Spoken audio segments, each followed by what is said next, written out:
Hello guys, welcome to exam Hunter.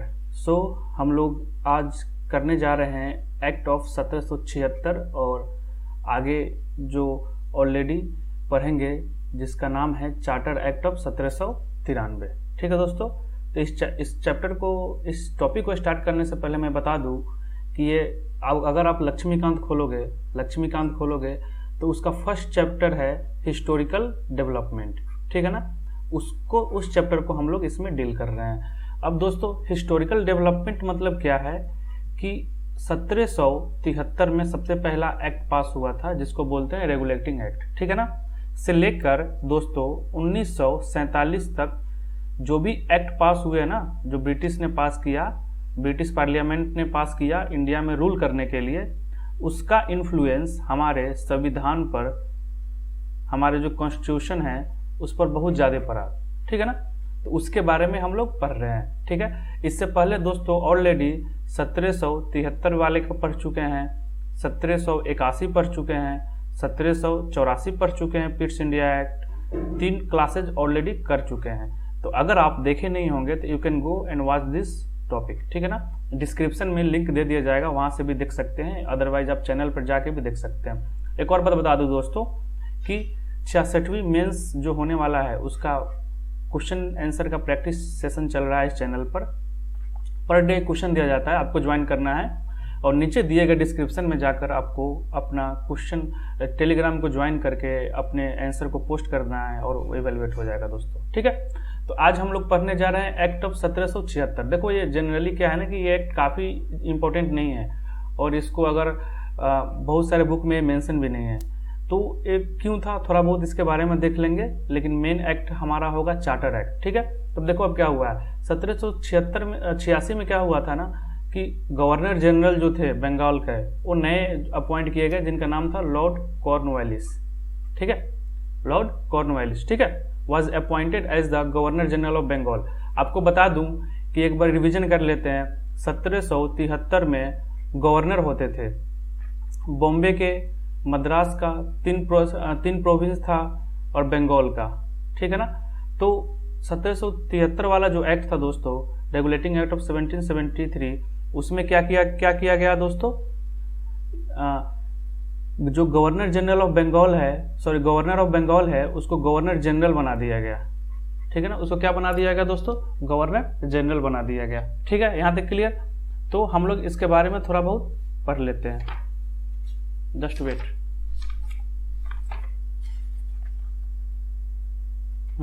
तो क्या है कि यहां तक क्लियर हो गया। और तो जब लॉर्ड कॉर्नवालिस जो गवर्नर जनरल बने थे बंगाल के, तो उन्होंने 2 डिमांड रखे कि अगर आप मेरे 2 डिमांड एक्सेप्ट कर लेते हैं तभी हम ये गवर्नर जनरल जो है उसका पोस्ट हम ले पाएंगे। ठीक है ना, बता दूं कि ये हिंदी और इंग्लिश दोनों के लिए है, आप इसको सुने और जाके वहां पर देखें। ठीक है, तो पहला डिमांड ये था ना दोस्तों कि he should be given power to override the decision of his council in a special case। ठीक है ना, अब देखो क्या होता है, इसको देखने से पहले एक बात समझो। जो रेगुलेटिंग एक्ट 1773 का हम पढ़े थे, उसमें क्या पढ़े थे कि जो गवर्नर जनरल था उसके लिए 4 मेंबर नियुक्त किए गए, 4 मेंबर नियुक्त किए गए सजेशन के लिए। मतलब होता है ना कि पूरे इंडिया का बोझ सिर्फ गवर्नर जनरल पर ना पड़े, तो 4 मेंबर नियुक्त किए गए, उसको बोलते हैं गवर्नर जनरल काउंसिल भी बोल सकते हो और एग्जीक्यूटिव काउंसिल भी बोल सकते हो। ठीक है दोस्तों, जैसे अभी में क्या होता है कि प्राइम मिनिस्टर को कैबिनेट मिनिस्टर हेल्प करता है ना, वैसे ही 4 मेंबर हेल्प किए थे। तो इन्होंने पहला डिमांड रखा कि जो काउंसिल है ना उसके पावर जो है ना, उसके जो डिसीजन होंगे ना, उसको ओवरराइड करना। वो पावर किसके पास होना चाहिए, गवर्नर जनरल के पास। मतलब क्या है कि काउंसिल ने कोई डिसीजन लिया, अब उसका प्रोसेस क्या होता है वो मैं बताता हूँ आपको। ठीक है ना, पहले इसको पढ़ ले, समझ ले पहले। तो जो सपोज करो काउंसिल ने डिसीजन लिया, जैसे अभी क्या होता है कि पीएम, अभी हमारा जो प्राइम मिनिस्टर अलोन डिसीजन नहीं लेता है दोस्तों, प्राइम मिनिस्टर कैबिनेट मिनिस्टर के साथ बैठ के मीटिंग होता है, उसके बाद एक सहमत से डिसीजन लिया जाता है। ठीक है, तो वैसे ही जो काउंसिल ने डिसीजन लिया, ठीक है ना, तो बोला है लॉर्ड कॉर्नवालिस कि अगर हमारे पास पावर रहता है कि इस काउंसिल के डिसीजन को हम ओवरराइड कर दें, मतलब हमको लगेगा कि स्पेशल केस में कि नहीं डिसीजन सही नहीं है, तो हम इसको खत्म करके अपना चला सके, पहला डिमांड ये रखा। तो इससे पहले देखो कि काउंसिल क्या क्या काम करता है। देखो अब दोस्तों यहाँ पर देखो ध्यान से, 1773 में हमने पढ़ा था कि जो एग्जीक्यूटिव काउंसिल था, जिसको गवर्नर जनरल काउंसिल भी बोलते थे, उसके 4 मेंबर होते थे, ठीक है ना, और एक गवर्नर जनरल, ठीक है। तो कितने हो गए, 5 मेंबर हो गए, क्लियर। तो कोई भी डिसीजन लेना है तो इसमें बहुमत चाहिए होगा, मेजोरिटी चाहिए होता था, ठीक है। अब मेजोरिटी कितना होगा, 5 का 3 होगा मेजोरिटी। अगर कोई भी सपोज करो कोई कुछ हम डिसीजन लेने वाले हैं, डिसीजन ए है, तो इसको पास करने के लिए, इसको इम्प्लीमेंट करने के लिए 5 में से कम 3 वोट तो इसके यस फेवर में होना चाहिए, तभी हो पाएगा। तो केसेस देखने लगे ना, ऐसे चल के देखा जाने लगा कि जैसे सपोज करो कि 5 मेंबर है तो 3 काउंसिल के मेंबर नो कर देते थे, और 2 काउंसिल के जो मेंबर बच गए उसमें एक गवर्नर जनरल भी है, वह यस सपोज करो यस कर दिया। तो जो काउंसिल के मेंबर नो करते थे उसका वेटेज ज्यादा हो गया, दो में गवर्नर जनरल आ गया, तो डिसीजन पास होगा नहीं। तो गवर्नर जनरल का कोई वैल्यू होगा नहीं, होगा ना। मतलब सपोज करो कभी कभी ऐसा केस आने लगा दोस्तों कि कोई काम करवाना है हमें, कोई इम्प्लीमेंट करना है, कुछ डिसीजन लेना है, तो उसमें जो 4 काउंसिल के मेंबर थे ना, उसमें से 3 आपस में सहमति बना के बोलते थे ना कि हम ना बोलेंगे, ठीक है ना। तो गवर्नर जनरल ये डिसीजन लेने के लिए जो एक्ट को है ना, सपोज कोई एक्ट को लेकर आया काउंसिल के पास कि हमको ये पारित करना है, हमको ये पास करना है, तो 3 बंदे पहले ही से बोल रहे हैं कि ना हम नो बोल देंगे, तो पारित ही नहीं होगा। मतलब इसमें पॉलिटिक्स भी बहुत सारे इंडल्ज हुआ करता था। तो गवर्नर जनरल क्या करेगा, उसके फेवर में एक हो जाएगा, एक गवर्नर जनरल, तो ये पास नहीं हो पाएगा। तो ऐसे केसेस देखने को हमें मिलने लगे, ठीक है दोस्तों। तो क्या हुआ ना, तो इसी को दूर करने के लिए 1784 का जो एक्ट है, जिसको बोलते हैं पिट्स इंडिया एक्ट, जो हम लोग कर चुके हैं, जो मैं अभी बताने जा रहा हूँ, ये लक्ष्मीकांत में दिया नहीं हुआ है, हिस्ट्री का पोर्शन है, ठीक है ना। तो उसमें क्या हुआ ना कि बोला कि अच्छा जो 4 वाला जो प्रॉब्लम है ना, इसमें से 3 एक साइड हो जाता है ना, इसी को खत्म कर दो। तो ये 4 को घटाकर 3 कर दिया। एग्जीक्यूटिव काउंसिल कितने हो गए, 3 हो गए, ठीक है। तो मतलब अब कितने रह गया, पहले 4 था, अब 3 हो गया, और एक गवर्नर जनरल हो गया, ठीक है। तो क्या है कि अब कितने चाहिए हमें मेजोरिटी के लिए, 2 चाहिए, मतलब 3 चाहिए, 3 तो चाहिए ना, 4 में से मेजोरिटी के लिए कितना चाहिए, 3 चाहिए। तो आसानी से गवर्नर जनरल कर लेता था पारित, कोई भी चीज पास करना हो तो 3 सपोर्ट में आते ही थे। सपोज करो 2 सपोर्ट में आ गया, ठीक है ना, सपोज करो 2 सपोर्ट में आ गया और 1 सपोर्ट में नहीं आया, तो एक स्पेशल पावर जो इस एक्ट में डिमांड रखा था, या गवर्नर जनरल जब टाई होता है तो उस केस में वोट कर सकता है गवर्नर जनरल। सपोज करो 2 और 2 वोट कर दिया तो टाई हो गया, तो उस केस में क्या करेगा, गवर्नर जनरल इसको फेवर कर देगा कि हमारे पास स्पेशल पावर है, हम टाई कर देंगे। तो 3 हो गया था, आसानी से पास हो सकता था। तो 4 से 3 कर दिया, ये हिस्ट्री में पढ़ना है, ठीक है। तो हुआ क्या दोस्तों कि तभी भी कुछ केसेस आते थे जिस समय ये प्रॉब्लम क्रिएट होता था, जिस समय कोई भी डिसीजन लेने में दिक्कत होती थी, ठीक है ना। जैसे सपोज करो कि अब 4 से 3 हो गया, 3 + 1 है। ये भी तो हो सकता है कि 3 जो बंदे हैं वो नो बोल दे, गवर्नर जनरल सिर्फ यस बोले, तभी तो पास नहीं हो पाएगा। तो इस चीज को बचने के लिए वो बोला, लॉर्ड कॉर्नवालिस ने बोला कि कुछ स्पेशल केसेस होना चाहिए, जब हमारा जो काउंसिल है वो अगर ना बोलता है तो हम इसको रिजेक्ट करके हम यस करवा सकते हैं अपने मन से, ठीक है। तो पहला डिमांड उनका ये था। अगर इसमें कोई समझ में दिक्कत होगी तो कमेंट बॉक्स में डालें, वहां पर जवाब दिया जाएगा, ठीक है। सेकंड बोला था कि जो गवर्नर जनरल ऑफ बंगाल है उनको कमांडर इन चीफ का पोस्ट देना चाहिए। उनको क्या देना चाहिए, कमांडर इन चीफ, ठीक है ना। जो वहाँ के जो इंडिया में जो आर्म फोर्सेस थे, इंडियन आर्मी था उस समय, ब्रिटिश इंडियन आर्मी जिसको बोलते थे, इस सब का हेड कौन होना चाहिए, गवर्नर जनरल को पोस्ट देना चाहिए, ठीक है। तो आपके लिए एक क्वेश्चन है, अभी का इंडिया जो है, हमारा जो इंडिया है, उसका कमांडर इन चीफ कौन है, आप कमेंट में डाल के बताएं। दैट इज योर क्वेश्चन, इसको कमेंट में डाल के बताएं, ठीक है। First question. सेकेंड क्वेश्चन अभी भी मैं बता रहा हूं, अभी भी बहुत सारे जवाब नहीं दिए हैं। यूके और ब्रिटेन दोनों सेम है या अलग अलग है, इसका भी जवाब दीजिए, क्वेश्चन नंबर सेकेंड, ठीक है ना। अब देखो, अब तो एक जो डिमांड रखा गया ना दोस्तों, उस डिमांड को एक्सेप्ट कर लिया गया। उस डिमांड को एक्सेप्ट करके ये एक्ट पास किया गया। जो एक्ट क्या है सामने, एक्ट ऑफ 1776। मतलब जो सामने जो दो डिमांड हम पढ़े हैं, जो डिमांड कॉर्नवालिस ने डाला, तो उस डिमांड को एक्सेप्ट करके ये एक्ट पास किया। और इस एक्ट में कुछ खास नहीं पढ़ना है, बस इतना ही है, ठीक है। मेन एक्ट है दोस्तों चार्टर एक्ट ऑफ 1793, ठीक है ना, इसके बारे में पढ़ना है, ये इंपॉर्टेंट है। तो फर्स्ट एक्ट में क्या, इसका जो फीचर्स है उसमें क्या बोला कि जो कॉर्नवालिस थे उसको ओवर राइडिंग पावर दे दिया गया काउंसिल, उसके जो काउंसिल थे उसके रिगार्डिंग, ठीक है। हमने क्या पढ़ा था, जो ऑलरेडी हम लोग पढ़ चुके थे वहीं, कि अगर सपोज करो काउंसिल अब कितना मेंबर था पहले पिट्स इंडिया एक्ट में, 3 मेंबर कर दिया और एक गवर्नर जनरल है। तो देखो ये 3 4 ये सब है ना, रटना नहीं है, बस समझना है, इस एग्जाम में पूछे भी नहीं जाते। तो 3 का जो डिसीजन अगर 3 गवर्नर जनरल के अगेंस्ट हो गया, गवर्नर जनरल के अगेंस्ट हो गया, तो इन सम केसेस गवर्नर जनरल के पास पावर है कि इसको रिजेक्ट कर दे, ठीक है ना। तो ओवर राइडिंग पावर दे दिया, समझ गए, यहां तक क्लियर हो गया। और ये सारे फ्यूचर जो गवर्नर जनरल थे ना उनके लिए था, ये कोई भी इन फ्यूचर गवर्नर जनरल आएगा उनके लिए था। और एक और दिया गया कि जो गवर्नर ऑफ प्रेसिडेंसी थे ना, अलग अलग जो प्रेसिडेंसी था, जो प्रोविंस था, उसके गवर्नर थे ना, उसके भी डिसीजन को खत्म ओवरराइड करने के लिए power governor general of Bengal को दे दिया गया। मतलब सीधी सादी भाषा में दोस्तों है कि हमारा भारत है, ठीक है। तो इसमें क्या है, ये एरिया हमारा बॉम्बे है, बॉम्बे प्रेसिडेंसी, ये हो गया हमारा मद्रास प्रेसिडेंसी, ये हो गया कोलकाता वाला, ठीक है। तो इस गवर्नर को हम गवर्नर जनरल बना दिया गया 1773 में। एग्जाम में पूछे जाते हैं, यहाँ गवर्नर रहा, यहाँ गवर्नर रहा, तो इस दोनों का डिसीजन जो भी होगा ना उसको खत्म करने का पावर किसको दे दिया गया, गवर्नर जनरल ऑफ बंगाल को। मतलब ओवरराइड कर देने का। लगा अगर गवर्नर जनरल ऑफ बंगाल को लगा कि बॉम्बे के गवर्नर ने कुछ डिसीजन सही नहीं लिया है, तो क्या करेगा, ओवरराइड कर देगा, मतलब रिजेक्ट कर देगा, खत्म कर देगा। तो दैट इज फीचर्स नंबर 1। यहां तक आई होप क्लियर हो गया होगा, ठीक है। अब आते हैं अगले सेकेंड की तरफ।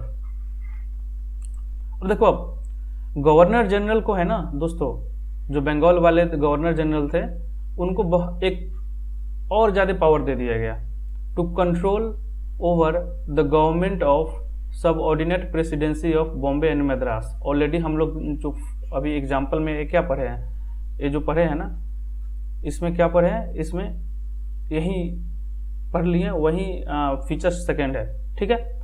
और एक और बात कि जो प्रोविंस थे ना, सपोज करो ये प्रोविंस थे बॉम्बे वाला और मद्रास वाला, ठीक है ना। तो यहाँ भी जो गवर्नर थे ना उनको असिस्ट करने के लिए यहाँ भी काउंसिल हुआ करता था, समझ रहे हैं ना। तो यहाँ के काउंसिल को भी ओवरराइड करने के लिए यहाँ के गवर्नर को पावर दिया गया, ठीक है ना। जैसे बंगाल वाले को पावर दिया गया, वैसे ही यहाँ के गवर्नर को भी वो पावर दिया गया। वो फीचर्स 1 में ही आ जाएगा आपको, ठीक है। सेकेंड क्लियर हो गया हमें, ठीक है, कि गवर्नर जनरल ऑफ बंगाल क्या हो गए, बॉस हो गए, वो मद्रास और बॉम्बे के पावर को ओवरराइड कर सकता है आसानी से, ठीक है। और फीचर्स थर्ड देखो दोस्तों, extended the trade monopoly of the company in India for another 20 साल। और देखो मतलब क्या होता था कि जो ईस्ट इंडिया कंपनी था ना, वो किसके ऑर्डर पर काम करता था, इंडिया में बिजनेस करता था, ब्रिटिश पार्लियामेंट का, ठीक है ना। या आप इनडायरेक्ट में बोल दो कि क्वीन के ऑर्डर पर, लेकिन रियल बॉस कौन था, ब्रिटिश पार्लियामेंट, ठीक है। तो यहां पर क्या है ना कि ईस्ट इंडिया कंपनी का मोनोपोली चलता था। मोनोपोली मतलब होता है दोस्तों कि उस मार्केट में सिर्फ हम ही काम करेंगे, बाकी कोई नहीं काम करेगा। मतलब सपोज कर लो कि आपका एक बहुत बड़ा मार्केट है, ठीक है ना, तो उसमें आप सिर्फ अपना व्यापार कर सकते हैं, बाकी किसी को व्यापार करने की इजाजत नहीं है, ठीक है ना। वो मोनोपोली हो गया, that is a concept of economy, ठीक है। यहां तक क्लियर हो गया। तो ईस्ट इंडिया कंपनी का है ना मोनोपोली चलता था इंडिया में। मोनोपोली इन द सेंस क्या है कि बहुत सारे कंपनी और भी हो सकते हैं ब्रिटेन में बहुत सारे कंपनी होंगे जो चाहते थे कि हम इंडिया में आके बिजनेस करें, क्योंकि इंडिया का बिजनेस बहुत ही लुक्रेटिव था, बहुत ही फायदेमंद था उन लोगों के लिए, बहुत ही यहाँ से रॉ मटेरियल खरीद के जाते थे, वहाँ पर बेचते थे, वहाँ पर प्रोडक्शन करते थे, फिर उसको बेचते थे पूरे वर्ल्ड में। तो ईस्ट इंडिया कंपनी एक कंपनी था जिसको मोनोपोली दिया गया कि आप सिर्फ राज कर सकते हैं, बाकी ब्रिटेन का कोई भी कंपनी जो है ना वो इंडिया में बिजनेस नहीं कर सकता। ठीक है, तो यही ईस्ट इंडिया कंपनी का जो मोनोपोली है ना दोस्तों, वो 20 साल के लिए बढ़ा दिया गया। ठीक है, मतलब 1793 का हम एक्ट पढ़ रहे हैं, तो इसमें 20 साल ऐड कर लो तो कितना हो जाएगा, 1813। ठीक है ना, 1813 तक मोनोपोली किसका रहेगा, ईस्ट इंडिया कंपनी का। अब ईस्ट इंडिया कंपनी के अलावा इंडिया में कोई बिजनेस नहीं कर सकता है। फिर हम लोग अगले सेशन में क्या पढ़ेंगे, चार्टर्ड एक्ट ऑफ 1813 पढ़ने वाले हैं। यहाँ तक क्लियर? तो I hope the features, third features clear हो गया। आते हैं अगले फीचर्स की तरफ। फीचर्स 4 क्या बोल रहा है ना कि जो कमांडर इन चीफ था, कौन था, governor general of Bengal, was not to be a member of governor general council unless he was appointed. मतलब क्या है ना कि इसमें एक नया चेंजेस किया गया। तो सपोज कर लो कि पहले हम लोग क्या पढ़े थे कि तीन क्या था, काउंसिल के मेंबर थे, गवर्नर जनरल काउंसिल के मेंबर थे। तो कमांडर इन चीफ इसका मेंबर नहीं होगा। ठीक है ना, that is governor general of Bengal member नहीं होगा, कमांडर इन चीफ मेंबर नहीं होगा, अनलेस इनको अपॉइंट इसमें किया जाता है।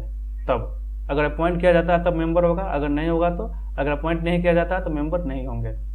अब आपको बता दूं कि ये इंपॉर्टेंट ज़्यादा है नहीं, बस आपको समझना है। ठीक है ना, जहाँ जहाँ इंपॉर्टेंट होगा, जहाँ से सवाल पूछे जाते हैं मैं खुद बता दूंगा आपको। तो फीचर्स 4 इज क्लियर। आते हैं फीचर्स 5 की तरफ। BOC जिसको बोलते हैं दोस्तों बोर्ड ऑफ कंट्रोल। ठीक है, आपको पता होना चाहिए कि 2 बोर्ड ऐसे थे, एक था COD कोर्ट ऑफ डायरेक्टर, अब एक है BOC बोर्ड ऑफ कंट्रोल। इसके बारे में थोड़ा बहुत हम लोग पढ़ लेते हैं। ठीक है, तो देखो अब हमने क्या पढ़ा था कि BOC का गठन कब हुआ था, 1773 में हुआ था। सॉरी BOC बोल रहा हूं, COD का कोर्ट ऑफ डायरेक्टर का। इसका काम क्या था, रेवेन्यू, मिलिट्री से अलावा पॉलिटिकल सारे मैटर को देखना। लेकिन 1784 में जो पीस इंडिया एक्ट आया तो उसमें क्या कर दिया गया, एक नया गठन किया ऑर्गेनाइजेशन का जिसको बोलते हैं BOC, एक बॉडी का ऑर्गेनाइजेशन बोल रहा हूँ, बोर्ड ऑफ कंट्रोल जिसको बोलते हैं।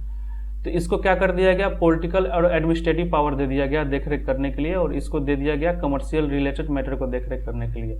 मतलब क्या है कि समझो अब यहाँ पर, जैसे गवर्नर जनरल ऑफ बंगाल है, ये क्या कर रहा है, पूरे इंडिया को देख रहा है। ठीक है ना, तो इसके देखने के लिए है ना 2 बॉडी बनाया गया। ठीक है, एक का नाम था COD कोर्ट ऑफ डायरेक्टर और दूसरे का नाम था BOC बोर्ड ऑफ कंट्रोल। ठीक है ना, ये वॉचडॉग करेगा, मतलब बॉस हो गया ये दोनों। एक कमर्शियल मैटर को देखेगा, कमर्शियल मैटर को, कमर्शियल मतलब पैसा, बिजनेस जो करते हैं, कमर्शियल मैटर को। ये देखेगा political as well as administrative matter को। ठीक है ना, तो ओवरऑल देखें तो ये दोनों क्या है, वॉचडॉग करेगा गवर्नर जनरल के और पूरे इंडिया को, कौन कौन सा इसके अंदर जो काउंसिल हैं जो डिसीजन ले रहे हैं उसको देखरेख करेगा। ठीक है, तो अब देखो अगर देखें तो BOC है ना बहुत ही पावरफुल बॉडी था। ये रहता था इंडिया में नहीं, ब्रिटेन में रहता था। इसके मेंबर सेनेट जो पार्लियामेंट के मेंबर थे, ब्रिटेन पार्लियामेंट के मेंबर थे इसके, प्लस सेक्रेटरी ऑफ स्टेट था जो अभी इंडिया में उसको होम मिनिस्टर बोलते हैं। तो मतलब ओवरऑल देखेंगे पावर के मामले में एक गवर्नर जनरल ऑफ बंगाल हो गया, प्लस उसके काउंसिल हो गया, उसने डिसीजन लिया इंडिया में।